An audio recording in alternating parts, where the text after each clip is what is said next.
जय हिंद। चलिए सबसे महत्वपूर्ण टॉपिक को आज के इस वीडियो में कवर ही कर लेंगे, ठीक है, जो कि होने वाला है महादेवी वर्मा का जीवन परिचय, जो कि बोर्ड एग्जाम की दृष्टि से बहुत ही इंपॉर्टेंट है और 5 अंक का पक्का हो जाएगा। और सब्जेक्ट हिंदी है तो समझ सकते हैं आप लोग, ठीक है।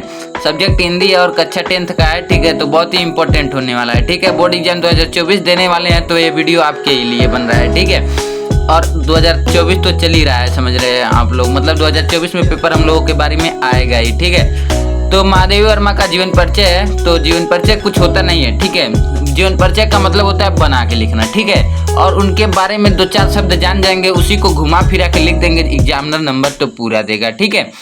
और शॉर्ट में भी जीवन परिचय लिख सकते हैं, उससे एग्जामिनर उतना पढ़ेगा और इतना कहेगा। जब बच्चे को इतना आता है, मतलब ये जो छोटा सा बना है उस उतना आता है, तो इतना तो सही लिखा ही होगा, ठीक है। तो एग्जामिनर का टाइम बचाने के लिए हम लोग छोटा जीवन परिचय भी लिख देते हैं, पर उससे कोई फायदा नहीं होने वाला, क्योंकि हमने भी अपने हिंदी बोर्ड एग्जाम में नहीं लिखा था, पर भी हमने 96 मार्क्स लाया था, ठीक है।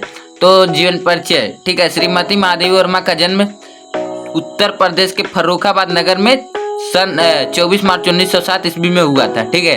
तो महादेवी वर्मा का जन्म कहाँ हुआ था? तो फर्रुखाबाद नगर में, उत्तर प्रदेश के फर्रुखाबाद नगर में 24 मार्च 1907 ईस्वी में हुआ था। इनके पिता गोविंद प्रसाद वर्मा भागलपुर के एक कॉलेज में प्रधानाचार्य थे, ठीक है। तो इनके पिता का क्या नाम था? गोविंद प्रसाद वर्मा नाम था, ठीक है। तो ऐसे पिता का नाम लिख के और उसके बाद गोविंद प्रसाद वर्मा डाल दीजिएगा, ठीक है। तो प्रधानाचार्य और माता हेमरानी भी विदुषी और धार्मिक मतलब पूजा पाठ वाली स्वभाव की महिला थी, ठीक है। इनकी प्रारंभिक शिक्षा इंदौर में हुई तथा उच्च शिक्षा प्रयाग में हुई। संस्कृत से MA उत्तीर्ण करने के बाद ये प्रयाग महिला विद्यापीठ में प्राचार्य हो गई, ठीक है, हो गई या प्रधानाचार्य हो गई, ठीक है। तो चलिए आगे देखते हैं। तो यहाँ पर प्रधानाचार्य, इनका विवाह 9 वर्ष की आयु में ही रूपनारायण सिंह के साथ हो गया था, ठीक है। तो इनका वर्ष कब हुआ था? तो 9 वर्ष की आयु में ही रूपनारायण सिंह के साथ हो गया था। इनके पति डॉक्टर थे, तो her husband was a doctor, ठीक है। तो इंग्लिश में भी करना चाहिए, पर इंग्लिश का ही मान्य होता है, ठीक है। और जीवन परिचय हिंदी में नंबर लाना कोई बड़ी बात नहीं है, ठीक है। अगर हिंदी में 85 नंबर से कम आए तो कोई वैल्यू नहीं है, मतलब आपने हिंदी ना पढ़ोगे तो भी 85 नंबर आएगा, ठीक है। वैचारिक साम्य मतलब विचार वाला साम्य न होने के कारण, ठीक है, विचार वाला साम्य न होने के कारण ये अपने पति से अलग रहती थी। मतलब कहाँ गया है? अलग रहती थी। कुछ समय तक इन्होंने चांद नामक पत्रिका का संपादन किया, ठीक है।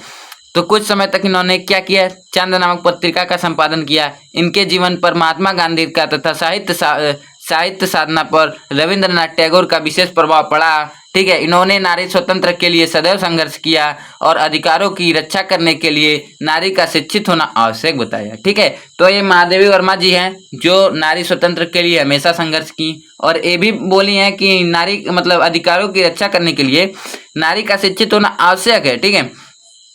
तो कुछ वर्षों तक ये उत्तर प्रदेश विधान परिषद की मनोनीत सदस्य भी रहीं। इनकी साहित्य सेवाओं के लिए राष्ट्रपति ने इन्हें पद्म भूषण की उपाधि से अलंकृत किया। शेक्सपियर एवं मंगल प्रसाद पारितोषिक देकर, इसके आगे रुक जाइए, देखते हैं, पर कोई बात नहीं, रुक जाइए 1 मिनट, बढ़िया से कर देते हैं।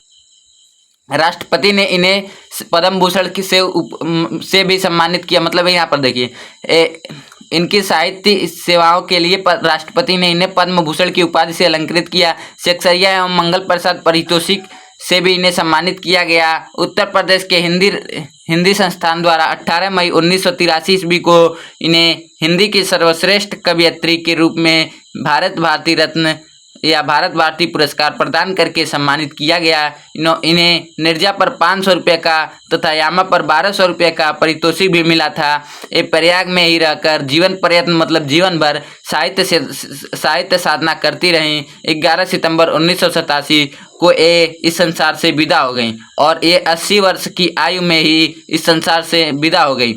यद्यपि आज ये हमारे बीच उपस्थित नहीं है, लेकिन इनके गीत काव्य प्रेमियों के मानस पटल पर सदैव विराजमान रहेंगे, ठीक है। तो चलिए रचना भी देख लेते हैं, क्योंकि आप लोग जानते ही होंगे कितना रचना इंपॉर्टेंट है, ठीक है। तो इनका ज़्यादा रचना नहीं, बोर्ड एग्जाम में आता है कि निम्नलिखित कवियों में से किसी एक का जीवन परिचय लिखते हुए किसी एक रचना का उल्लेख कीजिए, ठीक है। तो इस टाइप का क्वेश्चन आएगा तो ऐसे मतलब डालिएगा, ठीक है। तो रचनाएं महादेवी वर्मा जी की प्रमुख रचनाएं निम्न है। पहला, निहार, रश्मि, निर्जा, दीपशिखा, संध्या गीत इत्यादि, ठीक है। तो उम्मीद है कि महादेव वर्मा का जीवन परिचय अच्छा लगा होगा। ठीक है, अच्छा लगा है तो ठीक है, मिलते हैं नेक्स्ट टॉपिक के साथ नेक्स्ट वीडियो में। तब तक के लिए जय हिंद जय भारत, और अपना पढ़ाई कंटिन्यू करते रहिए, क्योंकि हमको भी लाना है 95% नंबर नहीं। ठीक है।